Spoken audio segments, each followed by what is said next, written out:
Food poison అయిపోతే ఇట్లా తలుపులు మూసుకొని బాబా మాటలు డ్యాన్సులు చేస్తారు. అబ్బాయి ఈరోజు ఇద్దరు ముగ్గురు చచ్చిపోయేటట్టు ఒక పైశాచిక ఆనందంతో ఈరోజు ప్రతిపక్ష పాత్ర పోషిస్తారు.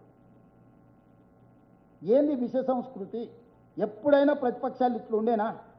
10 ఏళ్ళు చంద్రబాబు నాయుడు గారు ఉన్నప్పుడు రాజశేఖర రెడ్డి గారు ప్రతిపక్షంలో ఉన్నారు. 10 ఏళ్ళు రాజశేఖర రెడ్డి గారు ఉన్నప్పుడు చంద్రబాబు నాయుడు గారు ప్రతిపక్షంలో ఉన్నారు. 10 ఏళ్ళు చంద్రశేఖరరావు గారు ఉన్నప్పుడు జానారెడ్డి బట్టి విక్రమార్క గారు ప్రతిపక్షంలో ఉన్నారు. కానీ ఈ పైశాచిక ఆనందం, వికృతమైన చేష్టలు, ఏది పడితే అది మాట్లాడడం ఎప్పుడైనా జరిగిందా? మేము వచ్చినామో రాలేదో, అసలు కూర్చున్నామో లేదో అంత భరించలేనితనమేంది? స్వతంత్రం వచ్చినప్పుడు కూడా రాజులు ఇట్లనే ఆలోచన చేశారు. పేదోళ్ళు, ఎస్సీ ఎస్టీ రిజర్వేషన్ల ఎమ్మెల్యేలు ఎంపీలు అయిపోతే జమీందారులు, జాగీర్దారులు అసలు వీళ్ళేంది, వీళ్ళు ఎమ్మెల్యేలేంది, వీళ్ళు అసలు కుర్చీలో కూర్చుంటారా? Same now they are repeating same culture. అంత అసహనం ఎందుకు కేటీఆర్ గారికి, హరీష్ గారికి? వాళ్ళ మొహాలు చూడండి. ఎప్పుడైనా ఒక్కసారి అసెంబ్లీలో ఉన్నప్పుడు ముఖమంతా పింజరించుకొని ఇట్లా విషమంతా ఇట్లా ఫేస్లో, నిజంగానే వాళ్ళ కళ్ళకి శక్తి ఉంటే మాడి మసైపోయేటట్టు చూస్తుంటారు ఆ ముఖ్యమంత్రి కుర్చీ దిక్కు. అసలు ఏంది మీ తాత ముత్తాతల జాగీర్ రాదేమన్నా? జాగీర్ అయినా కూడా పోతుంది. ఊర్లలో మాకు బొచ్చడు భూములు ఉండే పోయినాయి. సీలింగ్ యాక్ట్ వచ్చినప్పుడు ఇటు చాలా మంది భూములు కోల్పోయిన వాళ్ళు చాలా మంది. 4 రోజులు అయినాక మనసు కుదుట చేసుకుంటాము. అసలు ఏంది ఆ పైశాచిక ఆనందము? ఏంది వాళ్ళ విపరీతమైన ధోరణి? జూబ్లీహిల్స్ ఉప ఎన్నికల గురించి ఇక్కడ చెత్త ఉంది, అక్కడ మోరుంది, ఇక్కడ మురుకుంది అంటాడు. మున్సిపల్ మంత్రి నువ్వే కదా స్వామి. 3 సార్లు మీ ఎమ్మెల్యేనే కదా అక్కడ నుంచి. 3 సార్లు కిషన్ రెడ్డి బీజేపీ పార్టీ కదా ఎంపీ. మాకెన్నడ అవకాశం వచ్చింది? Councillor, corporator, MLA, MLC, MP, కేంద్ర మంత్రి, రాష్ట్ర మంత్రి అని మంత్రులు మీరు ఇద్దరే ఉంటారు, తోడు దొంగలు. దానికి కారణం మీరే కదా. మా ప్రాతినిధ్యమే లేదు అక్కడ. ఆ సమస్యకు మమ్మల్ని ఎట్లా జవాబు చెప్పంటాడు కేటీఆర్. 10 ఏళ్ళు అట్లా చేసినందుకు నేను అందుకే చెప్పిన, ఏదన్నా చెత్తకుండి చూసి ఓ రోజంతా ఆయనను గట్టేరాడ, దాంతోనే ఆయనకు తత్వం బోధపడుతుంది అని. దయచేసి ప్రజలు, మీడియా మిత్రులకు నా విజ్ఞప్తి ఒకటే, ఇది ప్రజాపాలన, ప్రజలకు అందుబాటులో ఉండే పాలన, ప్రజలు మా దృష్టికి తెచ్చిన సమస్యలను పరిష్కరించే పాలన. అన్ని సమస్యలు ఓవర్నైట్గా పరిష్కారం అయితే దేశంలోనే సమస్యలు ఉండకపోనేమో. విడతల వారీగా, ప్రాధాన్యత వారీగా సమస్యలను పరిష్కరించే బాధ్యత మేము తీసుకుంటాము. అది విద్య కావచ్చు, వైద్యం కావచ్చు, మహిళలు కావచ్చు, రైతులు కావచ్చు, విద్యార్థులు కావచ్చు, నిరుద్యోగ యువకులు కావచ్చు, అమరవీరుల కుటుంబాలు కావచ్చు, తెలంగాణ ముఖ్యంగా సాంస్కృతిక తెలంగాణ కవులు, గాయకులు, కళాకారులను ఆదుకునే విధానం కావచ్చు, పోరాటాలు కావచ్చు. అందుకే మేము నక్సలైట్ మిత్రులను కూడా జనజీవన స్రవంతిలోకి రావండి, మీ ఆలోచనల ప్రకారం తెలంగాణను ఒక దిశగా పేదవాళ్ళకు పరిపాలన అందించే పరిపాలన తీసుకొద్దామని మేము మాట్లాడినాం. ఇవాళ నేను ఒకటే మాట అడగదలుచుకున్నా, ఎవరిది అగ్రికల్చర్, ఎవరిది డ్రగ్స్ కల్చర్ మీరు నిర్ణయించుకోండి. ఒకనాడు గంజాయి డ్రగ్స్ అంటే ఎక్కడో ఇనటోళ్ళు ఎవరో వాడతారని, అడవుల్లో సాములో సన్నాసులో తీసుకుంటారని, డ్రగ్స్ పెద్ద పెద్ద వాళ్ళు తీసుకుంటారని విన్నాం. ఇవాళ గల్లీల గంజాయి డ్రగ్స్ కారణం ఎవరు? మీరు ఒకసారి ఆలోచన చేయండి. ఎవరిది పబ్ కల్చర్, ఎవరిది సామాన్య ప్రజలతో కలిసిపోయే కల్చర్ మీరు అంచనా వేసుకోండి. ఎవరు సినీ కార్మికులతో కూర్చొని మాట్లాడుతుండ్రో, ఎవరు సినిమా తారలతో గెస్ట్ హౌజుల్లో చర్చలు చేస్తుండ్రో పోల్చి చూడండి. ఎవరి నిబద్ధత ఏందో మీరు అర్థం చేసుకోండి. ఈ నిబద్ధత మీద ప్రజల్ని తీర్పు ఇవ్వమని అడుగుతున్నానే. ఈ గ్రేటర్ హైదరాబాదులో కంటోన్మెంట్ ఒకే ఒక సీటు ఉప ఎన్నికల్లో గెలిచినాం. 30 సంవత్సరాల నుంచి పెండింగ్ ఉన్న కంటోన్మెంట్ షామీర్పేట ఎలివేటెడ్ కారిడార్కు డిఫెన్స్ భూములు, కంటోన్మెంట్ మేడ్చల్ ఎలివేటెడ్ కారిడార్కి డిఫెన్స్ నుంచి భూములను నేను సాధించుకొచ్చి పనులు ప్రారంభించిన. 5,000 కోట్ల రూపాయల నిధులు వాటికే ఇచ్చిన. కంటోన్మెంట్లో తాగునీటి సమస్యకు పరిష్కారం చూపించిన. గ్రేటర్ హైదరాబాదులో నాకు ప్రతినిధులు లేరు, ఓల్డ్ సిటీలు ఉన్నంత సహకరిస్తే గౌలిగూడ నుంచి చాంద్రాయణగుట్టకు మెట్రో విస్తరణ పనులు ప్రారంభించిన. కొన్ని వేల కోట్ల రూపాయలు రోడ్లకు ఇచ్చిన. అండర్ గ్రౌండ్ డ్రైనేజ్కి ఇచ్చిన, మిరాలన్ ట్యాంకు మీద సస్పెన్షన్ బ్రిడ్జ్ తీగల వంతెన ఈరోజు 500 కోట్లతో పనులు ప్రారంభమైంది.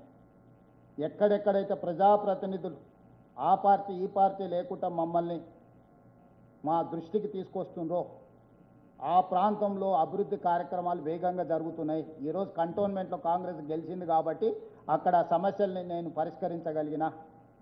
ఈరోజు మిగతా ప్రాంతంలో బీఆర్ఎస్ గెలిచిన దగ్గర ఏ ఒక్కరు కూడా ప్రజా సమస్యల మీద ఈ 20 నెలల్లో ఈ సమస్య ఉన్నది, దీనికి నిధులు కావాలి, దీన్ని పరిష్కరించండి, మీరు క్షేత్రస్థాయి పర్యటనకు రండి నన్ను ఆహ్వానించలేదు, మా దృష్టి కూడా తీసుకొస్తలేరు. మేము వెళ్ళడానికి పోతే ప్రోటోకాల్ మీరెట్లు వస్తారు, మేము లేకుండా అని పంచాయతీలు పెడతారు.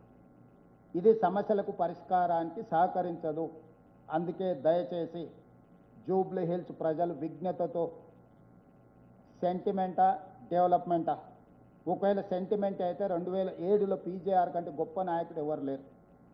పీజేఆర్ చచ్చిపోయినప్పుడు ప్రధాన ప్రతిపక్ష పార్టీ చంద్రబాబు నాయుడు గారు ఏకగ్రీవానికి సహకరించిన, ఎవరు నామినేషన్ వేయలే. పీజేఆర్ కుటుంబం వెళ్ళి కేసీఆర్ అభ్యర్థిని పెడతా అంటే 3 గంటలు ఆయన ఇంటి ముందర నించుంటే పీజేఆర్ సతీమణి కుటుంబం అయితే 3 గంటలు ఎండకు నించోబెట్టిండు, అపాయింట్మెంట్ కూడా ఇవ్వలే. ఎన్నికల్లో అభ్యర్థిని పెట్టి ఎన్నికలు తెచ్చిందే చంద్రశేఖరరావు. రామరెడ్డి వెంకటరెడ్డి ఖమ్మంలో మీకు అందరికీ తెలుసు ఆయన పెద్ద ఆయన గురించి. ఆయన చనిపోతే ఆయన సతీమణిని ఎన్నికల్లో పోటీ పెడితే కనీసం ఆమె కొన్ని వేల మందికి భోజనాలు పెట్టుంటే సొంతంగా వండి ఇంటి దగ్గరికి పోతే 24/7 వాళ్ళ ఇంట్లో పోయి వెలుగుతూనే ఉండే రామరెడ్డి వెంకటరెడ్డి ఇంట్లో. ఖమ్మం జిల్లా మిత్రులు ఎవరైనా ఉంటే నేను చెప్పింది అబద్ధమేమో మీరు వెరిఫై చేసి చెప్పండి. అట్లాంటి రామరెడ్డి వెంకటరెడ్డి చచ్చిపోతే ఆయన సతీమణిని ఎన్నికల్లో పెడితే కూడా పట్టుబట్టి ఓడగొట్టింది చంద్రశేఖరరావు. నారాయణ కేడ్ల కిష్టారెడ్డి గారు పెద్ద మంది చచ్చిపోతే అలా కొడుకుని పట్టుబట్టి ఓడగొట్టింది. అసలు ఈ సాంప్రదాయాన్ని తుంగలో తొక్కి ఏకగ్రీవం జరిగే ఉప ఎన్నికల్ని ఎన్నికలు తీసుకొచ్చి ఈ విష సంస్కృతిని, ఈ విషబీజాన్ని నాటిందే చంద్రశేఖరరావు. మరి నువ్వు నాటిన విష మొక్క నిన్నే మింగుతుంది కదా. నువ్వు తెచ్చిన సంస్కృతి నీకే గుదిబండగా మారుతుంది. ఈరోజు గోపి నాకు మంచి మిత్రుడే, కానీ విధిలేని పరిస్థితి ఎన్నికలు తెచ్చింది చంద్రశేఖరరావు. ఈరోజు నగరాన్ని అభివృద్ధి చేయాల్సిన బాధ్యత నా మీద ఉంది. రేపు పొద్దుగాల నేను ఈ నగరాన్ని అభివృద్ధి చేయకపోతే నన్ను ప్రశ్నించే అవకాశం ఉంది. నేను అభివృద్ధి చేయాల్సిందే, నేను జూబ్లీహిల్స్ గెలవాల్సిందే. జూబ్లీహిల్స్ గెలవడం ద్వారా అభివృద్ధి జరుగుతుంది. ఇవాళ 30 మంది ఎమ్మెల్యేలు ఉన్నారు బీఆర్ఎస్లో, 36 మందో 37 మందో, ఎంతమంది సరిగ్గా లెక్క నాకు తెలియదు. కానీ వచ్చేటోళ్ళు పోయేటోళ్ళు అటు ఇటు అసెంబ్లీకి వచ్చేటోళ్ళు రానోళ్ళు లెక్కలు తీస్తే 30 పైనే ఉంది కదా. ఒకటి ఎక్కువ ఒకటి తక్కువ. ఇప్పుడు దీనివల్ల వచ్చే నష్టం ఏంటి? మాట్లాడండి. చంద్రశేఖరరావు ఏం మాట్లాడడానికి ఉండగా లేని మళ్ళా జూబ్లీహిల్స్లో కొత్తగా మాట్లాడడానికి ఎమ్మెల్యేలు ఎందుకు? ప్లస్ రకరకాల చర్చలు జరుగుతూ ఉన్నాయి. కేటీఆర్ గురించి అనుమానాలను గోపి తల్లే వెలిబుచ్చుతున్నాడు. ఇట్లాంటి విషయాలు నేను చర్చించదలుచుకోలేదు. కానీ ఇవన్నీ నేపథ్యంలో మీరు ఆలోచన చేయండి ఎవరి వైపు ఉండాలనో. చివరిగా మీడియా మిత్రులకు కూడా నాకు ఒక సూచన, ఈ ఫేక్ సర్వేల్ని నిబద్ధత కలిగిన సంస్థలకు దయచేసి నిజంగా మీరు నమ్మితే వేయండి. మీరు ఒకవేళ ఆ సర్వేల్ని మీరు స్వయంగా నమ్మిండ్రు అనుకో, మీరు ప్రసారం చేయండి, నాకేం అభ్యంతరం లేదు. ఇది మేమే సర్వే చేసినాం, ఇట్లా రిజల్ట్ ఉంది, ఇది మా బాధ్యత అని మీరు చెప్పండి. చెప్తే 14వ తారీఖు నాడు సాయంత్రం అవన్నీ బయటకు వస్తాయి. ఆ రోజు మీ నిబద్ధత కూడా ప్రజలకు తేలుతుంది. వేరే ఉద్దేశంతో మీరు సంవత్సరాల కొద్దీ కొంతమంది అవినీతి మీద, కొంతమంది అహంకారం మీద, అధికారం పోయినా అహంకారం వీడలేదనేటోళ్ళ మీద మొత్తం అంతా కొట్లాడి సరిగ్గా పరీక్ష రాసినప్పుడు వాడిని నకలు కొట్టడానికి అవకాశం ఇస్తే వాడిని మీరు ఎట్లా ఫెయిల్ చేస్తారు? నా విజ్ఞప్తి ఇది. ఇందులో నాకేమీ ఇష్యూ లేదు. ఎందుకంటే ఇది చాలా ఏమంటారు, చాలా లాంగ్ వే టు గో. మీడియాకు కాంగ్రెస్ పార్టీకి ఉన్న బంధం అనుబంధం ఇది చాలా దీర్ఘకాలికంగా జరగాల్సింది. వీటన్నిటిని దృష్టిలో పెట్టుకొని మీరు నిర్ణయాలు తీసుకొని ఈ ప్రభుత్వానికి సహకరించండి. ప్రజలకు మేలు చేకూర్చే విధంగా 94 నుంచి 2004 10 సంవత్సరాలు తెలుగుదేశం పార్టీ, 2004 నుంచి 2014 10 సంవత్సరాలు కాంగ్రెస్ పార్టీ, 2014 నుంచి 2024 10 సంవత్సరాలు ఆల్మోస్ట్ బీఆర్ఎస్ పార్టీ, 2024 నుంచి 2034 వరకు కాంగ్రెస్ పార్టీ అధికారంలో ఉంటుంది. ఇది నిర్దిష్టమైన ప్రజా తీర్పు. మీ అనుభవం, నా అనుభవం, మనందరి అనుభవం అదే చెప్తుంది. 10 సంవత్సరాలు ఈ ప్రజాప్రభుత్వం ఉంటుంది. ప్రణాళికలు రచించుకొని ప్రణాళికబద్ధంగా రీజనల్ రింగ్ రోడ్ కానీ, భారత్ ఫ్యూచర్ సిటీ కానీ, మూసీ రివర్ డెవలప్మెంట్ కానీ, మెట్రో రైలు విస్తరణ కానీ, హైదరాబాద్ నగరానికి గోదావరి జలాల తరలింపు కానీ, హైదరాబాద్ ట్రాఫిక్ సమస్యను కానీ, హైదరాబాదును పట్టి పీడిస్తున్న డ్రగ్స్ని కానీ, హైదరాబాదులో ఆక్రమించుకుంటున్న చెరువులు, కుంటలు, నాలాల తొలగింపు కానీ, ఇవన్నీ చేసుకొని ఒక పొల్యూషన్ ఫ్రీ సిటీ కింద మన నగరాన్ని అభివృద్ధి చేసుకుందాం. తెలంగాణ రైజింగ్ 2047 విజన్ డాక్యుమెంట్ అనే డిసెంబర్లో మనం డెడికేట్ చేసి ముందుకు వెళ్దాం. మీరందరూ సహకరించాల్సిందిగా కోరుకుంటూ సెలవు తీసుకుంటున్న మిత్రులతో. హైదరాబాద్ చెరువులు, నాలాలు, కుంటలు వాళ్ళు అడుగుతారు కదా, ఎట్లా వాళ్ళకి అడగడానికి కొంత. Thank you sir.